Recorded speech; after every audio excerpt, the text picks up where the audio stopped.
some background or base knowledge from U.S. history, but let's start.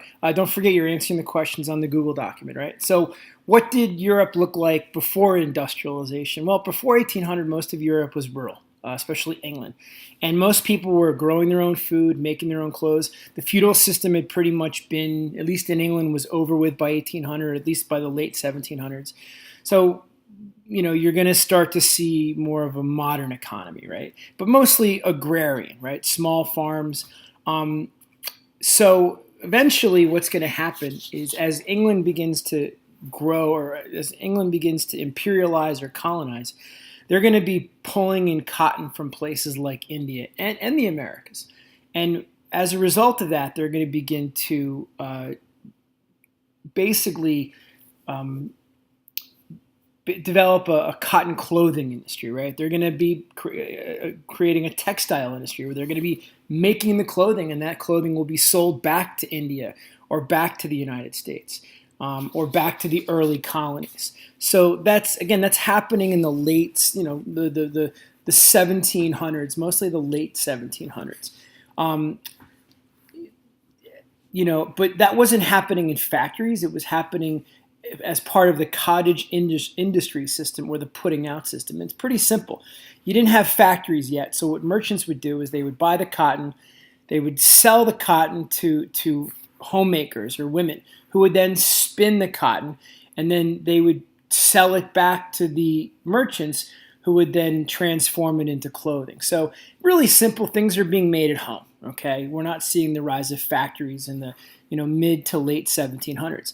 Now that was good for women who gained some kind of independence. It was you could make a little money in your home, but it was very slow. And a lot of these merchants recognized that they needed to change the system. They needed to bring all these workers together, and that's where we're going to have the basically the factory system develop in the 1800s.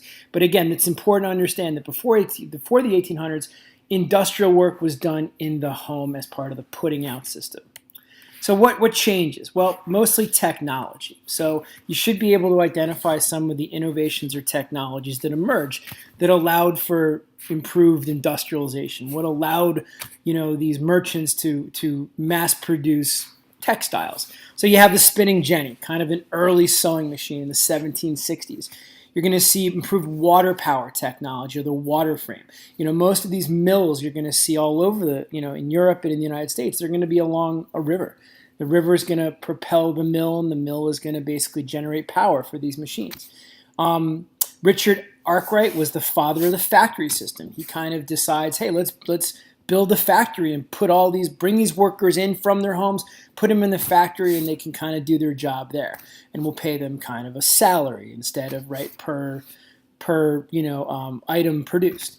The interchangeable part, very important. Eli Whitney, who was also the cotton gin innovator, 1798, he basically creates this system where you put, when you're mass producing a good, you put it together in pieces. So it's kind of like the early assembly line system in a sense.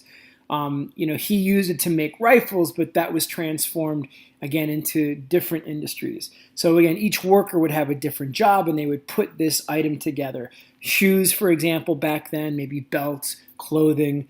If you recall, we did that activity, in ninth grade where we had our assembly line. So again, be able to identify some of these new technological innovations. Again, the spinning jenny, just a large sewing machine, and then again, interchangeable parts, better water power technology of the water frame. The steam engine was also very important. James Watt, 1765. That steam engine was put into steam ships, where you could power a ship using coal. Really helped transform, global transportation, local transportation. Eventually, the steam engine was put into railroads as well, and factories. So the steam engine was another important innovation. All right. So we talked about the agricultural revolution during the Middle Ages, in a sense, the serialization of Europe, right, where we had some, improved, agricultural innovations like crop rotation, rotating your fields, right, allowing one field to be dormant during the season to allow the soil to kind of improve. The seed drill, right, allow farmers to put seeds in the ground more easily. The iron plow comes from the Chinese, right? So, again, in the 15 and 1600s, farmers are going to see innovations, and that's important. And that's going to continue on, right? Better technologies, steam-powered plows, etc. The mechanical reaper was an American innovation. So that's going to continue, right? Improvements in farming. So even though we're industrializing, farmers are seeing success as well. Improved medical care. So all of these things are helping population grow, and that's important because as population grows, you're going to need, the demand for goods increases as well. So again, not only did the agricultural revolution help improve diets, improve medical care, was transforming Europe. Infant mortality rates were declining, so people were, making it to 18, 19, and 20. And then once you hit that age, you pretty much were good to go for a while. And again, all of this led to an increase in demand for goods. And to do that, you needed more workers. So, increased population, again, resulted in a variety of things. Urbanization. So, an important term to understand is the enclosure movement. So, yes, agricultural production was increasing, but small farm production was decreasing. Large farms were kind of replacing small farms. So, for example, the enclosure movement was when the government of England especially, they would fence off land for private use. You can see it over here, stone fences. But that basically allowed farmers to farm smaller farms. But what would happen is some of these farms grew in size. Small farms were taken over by large farms, and eventually poor farmers or small farmers were kind of left, to foreclose, or they just couldn't compete with the larger enclosed farms. And that forced many small farmers to give up and move to cities. So the enclosure movement, again, it led to the increase in large farms, right? And those large farms kind of, outcompeted and took over the small farms. And again, that's something the government of England initiates to the detriment of the small farmer. But that created a new workforce. Those small farmers left those farms, moved to cities, and became laborers in these factories or in the coal mines, for example. Many actually left and came to America to find their own land, for example. So the enclosure movement, had not only an effect on industrialization, but migration as well. All right, so why was England the leader of industry? Geography played a huge role, right? England is located on the Atlantic Ocean. It is ports all over the place. A great country in terms of exporting and importing products from the Americas, especially, right? From the Mediterranean, from Asia as well. Lots of rivers, right, for that water power, canals in terms of transporting raw materials to factories, and harbors, again, to bring in those foreign goods. They also had extensive natural resources like coal mines coal was used to propel those steam engines. Iron mines were common. Iron was used to build things, and also eventually would be used to produce steel. A lot of lumber or timber, forests, would be used to build a lot of these ships. Build buildings and homes to kind of accommodate the increases in population. So again, geography and natural resources would be a great essay question. What allowed England to grow from an industrial standpoint? What about France, Germany, and Russia? France actually struggled to industrialize, mostly because of the revolutions, the French Revolution, the Haitian Revolution. Basically the people of France were more focused on changing their government than they were industrializing. So really France was still agrarian for the most part. They didn't have those urban centers that England had. England was dotted with cities like Manchester and Leeds and Liverpool. France, Paris, that was about it. And again, wars, the Napoleonic Wars consumed government and the elite class that had the capital to invest in. So the focus just wasn't there, in the late 1700s, early 1800s. That'll change going forward, but not during this early 1800 period. Germany, We talked about in the last chapter, they were not a united nation. So there wasn't really a centralized government, a government that could encourage industrialization. That'll change once Germany unites, and eventually Germany becomes an industrial power in the late 1800s.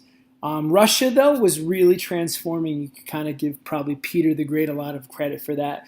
Eventually, Russia became an industrial, I wouldn't say power, but more industrialized than, say, Germany and France. Mostly railroads. Railroads were very important. I've seen this on the exam.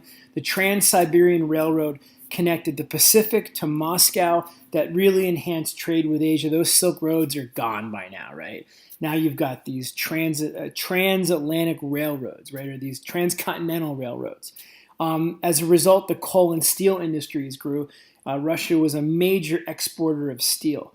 So please remember the Trans-Siberian Railroad, a huge factor in the growth of Russia as a powerhouse, really.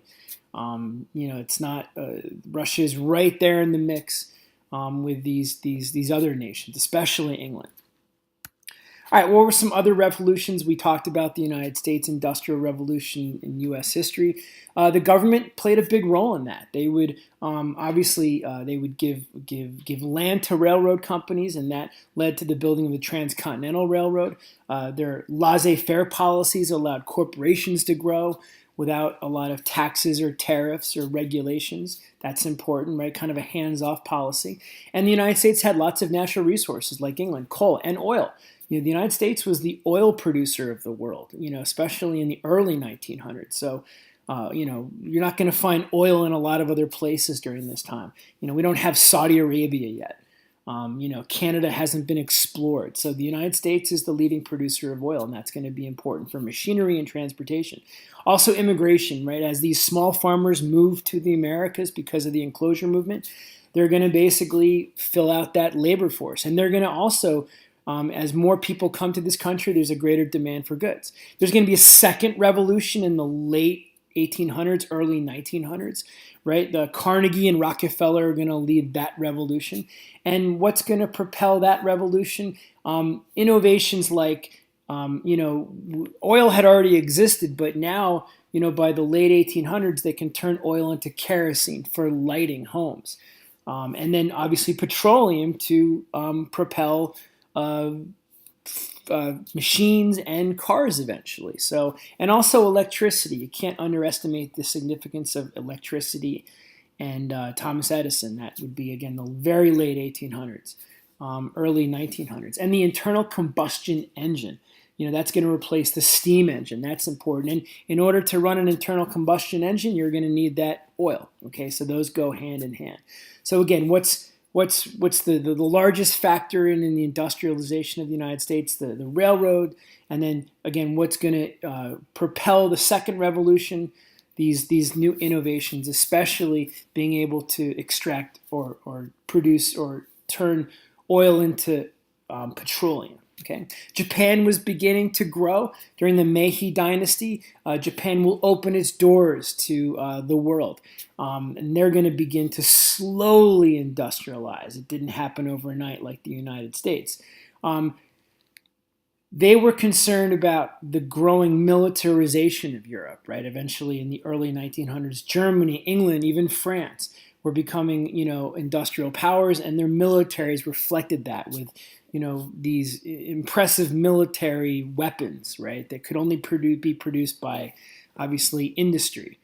So Japan's growing, but again, they're being motivated by the growth of Europe and the fear that perhaps they too would be a target of colonization. All right, the effects. In terms of families, children, especially in the lower classes, are going to be working. Women are going to be working. The whole family is going to be working. So you're going to have less time spent together. Probably life expectancy for the lower class was much lower also as a result of that. I would say overall, though, you're going to have an improved standard of living. May not be great, but, the worker still might have some, especially in the United States, the poorest worker still might have some electricity by 1920, for example. But he still might be living in difficult conditions. Again, the working conditions were dangerous. That's something we've talked about. And child labor was very prevalent in Europe and in the United States. during the 19th century. Coal miners especially really struggled. To inhale the coal dust would lead to cancer and other health issues. Obviously, the coal mines were dangerous. The factories were dangerous. Young girls would have their hair caught in machines. Your limbs would get taken out by these machines at times. So again, I've seen questions about this, so I think it's a pretty easy piece to remember, right? Children and the lower class workers really struggled. In terms of urban areas, you're going to see the growth of tenements, right? Apartment complexes that were pretty run down. Urban slums, the workers would live in these small communities that were unhealthy. Pollution was growing all over, these cities. Water pollution, air pollution, and disease was spreading. Tuberculosis, for example. So, if you're a middle class worker, you're probably living in the suburbs of, let's say, Queens, right? Queens was actually a suburb of New York. Maybe you were living in Bayonne in the early 1900s. Those were suburbs, but the urban areas, those people were struggling. So please remember that. Class structure. So all of a sudden, we're going to see some changes, right? So yes, you're going to have the working class that's going to continue to struggle. They were, former farmers. They lacked education. They weren't skilled. They were easily replaceable by immigrants. They were low paid. But the middle class is really going to emerge, especially in the United States and England. In the middle class, you might be more educated. You might be, but you might have a skill. Like you might be an accountant. You might be the manager of a factory. These were called white-collar jobs. You were literate. You probably did have some education. You were probably native-born, or if you're in the United States, your family had lived in the United States since probably the 1700s. So those middle-class jobs were emerging, and they were high-paying jobs, right? And it's this middle class that's really growing during this time, and that's really important. It's not that the middle class was new. It was growing in wealth, and it was growing in political influence. These are men who are voting and who are, propelling. They still have to compete with the elite class, but they have a bigger part in the political system.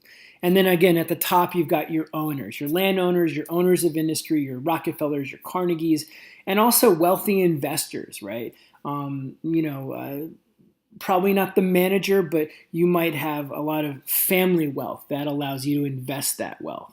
Again, probably landowners were investors.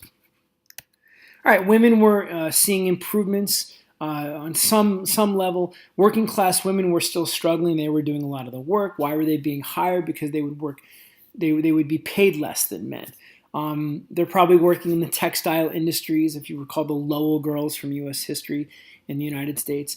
Middle-class women played a big role. They weren't working, but they now had a new role. Their husbands were probably the middle managers, the foremans, the accountants, and they made enough money where the women didn't have to work, and that was a status symbol.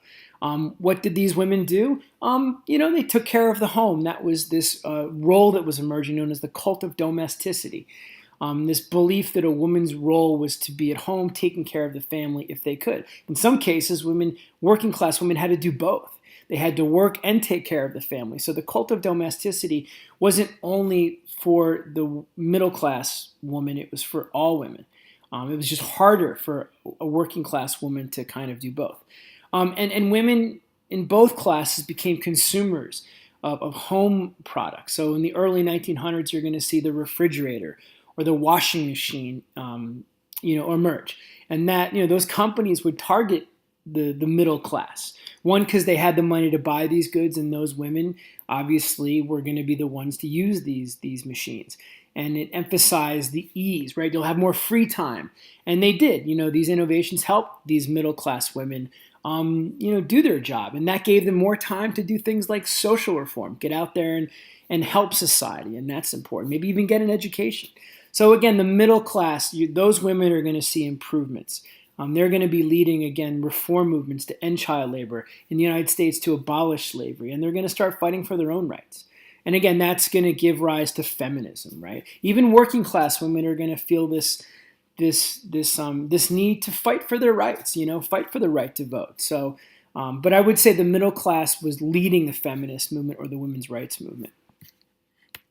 Cultural change. We're talking about consumerism, right? So yes, not only did you make the good, but you had to market that product. And companies are going to not only innovate and make things like the washing machine, but they're going to, again, advertise to the middle class, especially the mom, right? Again, with wealth comes disposable income, which means you have a little money left over to go on a vacation or go to a baseball game, and that's going to lead to more leisure time. Probably not for the working class. However, they probably would have Sundays to go to a boxing match, for example. Perhaps you've seen the film Cinderella Man, right, about the Great Depression.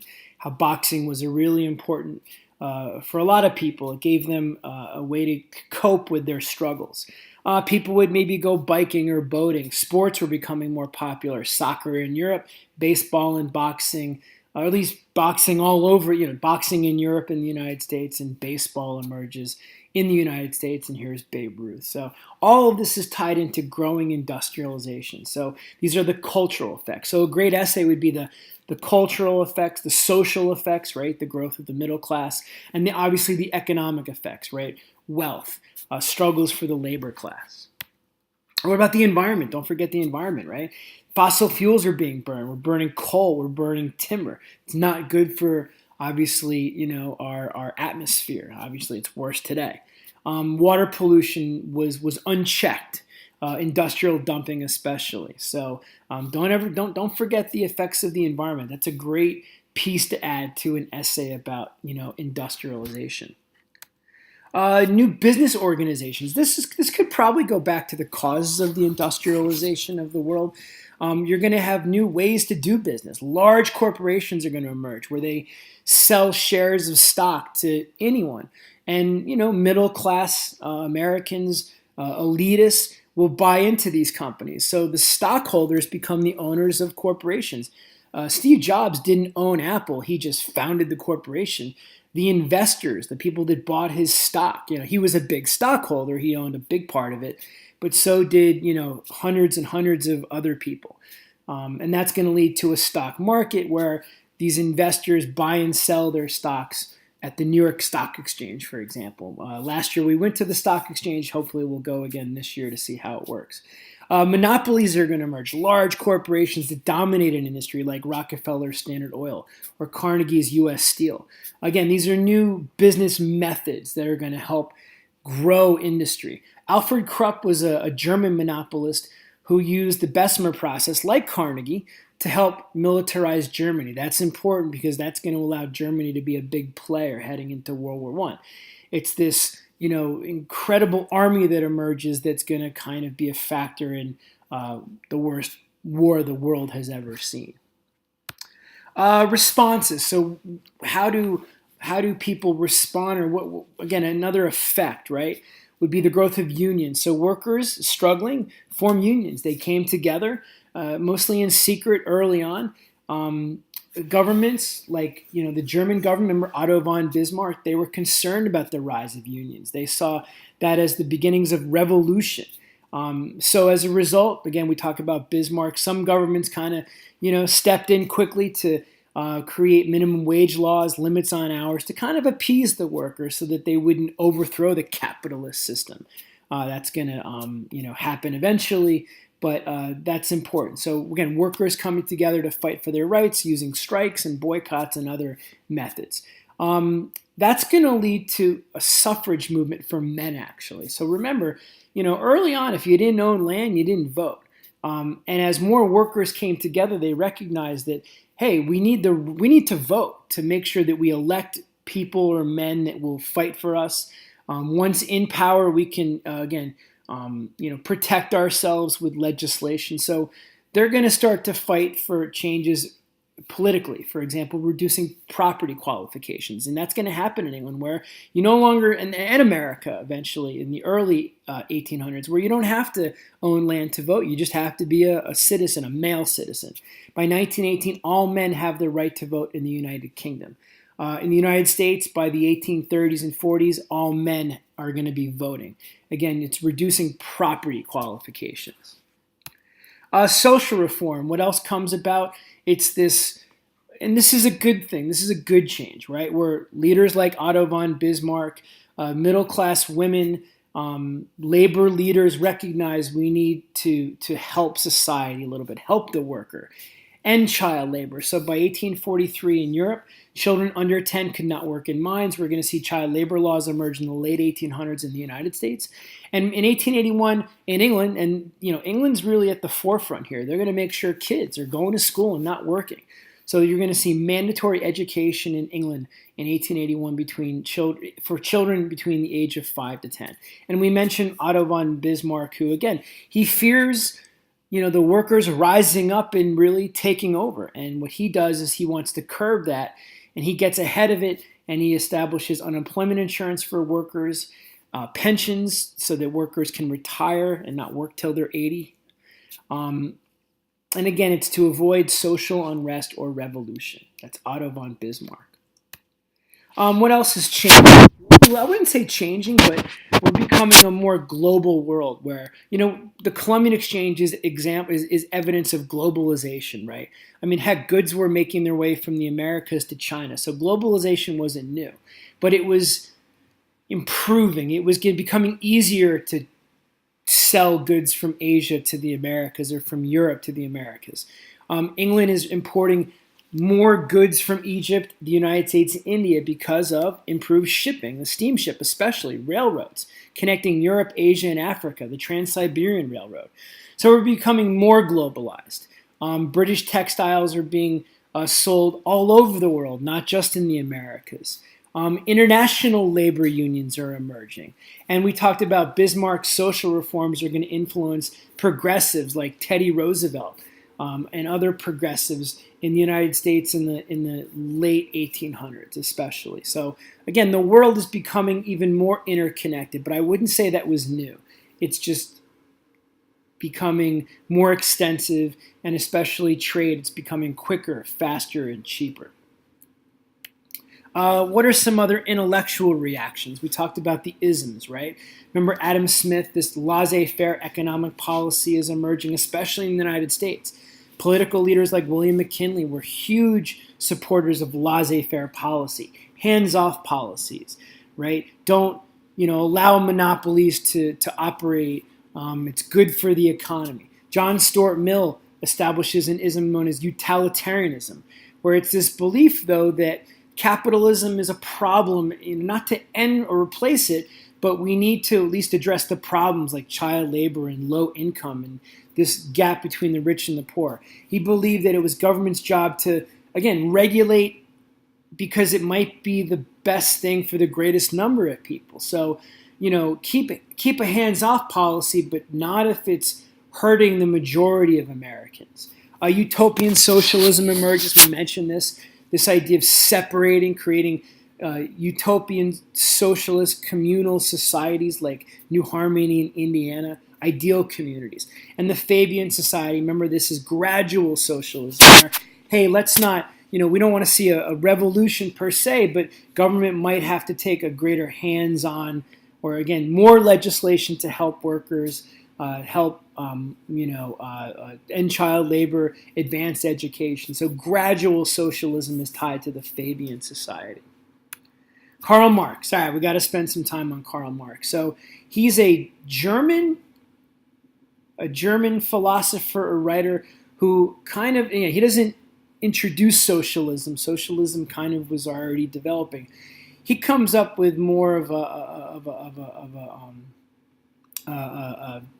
kind of promotes communism, basically. So he was very critical of utopian socialists. He believed that you have to confront the problems. You just can't separate. The workers can't, move to another place and create their own community. So he wrote something called the Communist Manifesto, and he basically believed that the owners of the bourgeoisie were exploiting the working class or the proletariat. And he basically called on workers to stand up and revolt, take over the factories. Maybe not violently, but aggressively. Don't sit back and take over those factories.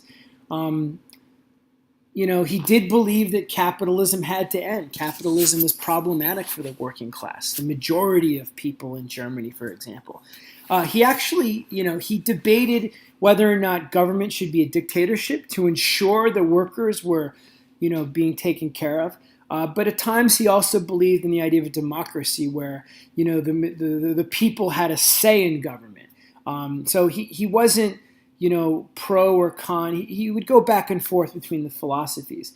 Now he was concerned, and he believed that the working class rebellion would take some time. Not necessarily a violent revolution, but maybe protests and boycotts. Maybe seize the factories. But there were supporters of Marx who believed that that wasn't enough, that it had to perhaps be extreme and be sudden and quick. And these were called Marxist socialists, and they embraced communism. And that's the difference between communism and socialism. Communism is a violent overthrow of the owner class by the workers. Again, Marx believed it would be not gradual, but it would be not violent, and which would end up being probably more gradual. Vladimir Lenin would be probably the poster boy for communism. He actually initiates a violent workers' rebellion, or the Russian or Bolshevik Revolution, in the early 1900s. Marx rejected this. He definitely wanted the workers to stand up and fight and own the company or the corporation, but he didn't advocate for a bloody rebellion. Okay, and that's the difference. Anarchism is another ism that's emerging. Pierre-Joseph Proudhon, a Frenchman, he actually believed in no government. He basically said we shouldn't have government. Under communism, there is a government per se that, again, ensures that the working class is dominating. But an anarchist would say no government. Local communities together rule their communities, govern their own communities. There's no centralized national government. And in order to get that, there's probably a violent revolution. Cooperative ownership by workers, kind of socialism, but without the government. A true socialist society would have a government, democratic or authoritarian, but there is a government to monitor and regulate society, to, again, ensure the workers were in power. It would also be a government that was more interested in protecting property rights. Anarchists weren't big on economic equality per se, like a socialist would be. All right, what's the long-term legacy over time? We have cheaper goods, an improved standard of living. Again, cities are going to be popping up with factories and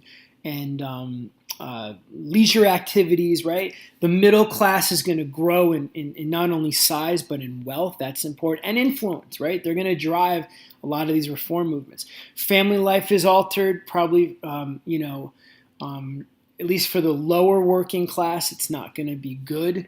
Less family time, unfortunately. A lot of social class tensions, which obviously would lead to a workers' rebellion in France, for example. And over time, there's just going to be a lot of global inequity. Exploitation, that's the chapter coming up. As colonization grows, so does the exploitation of the workers in Egypt by the British, in China by all sorts of European powers, and the exploitation of workers in India by the English as well. All right, that's it.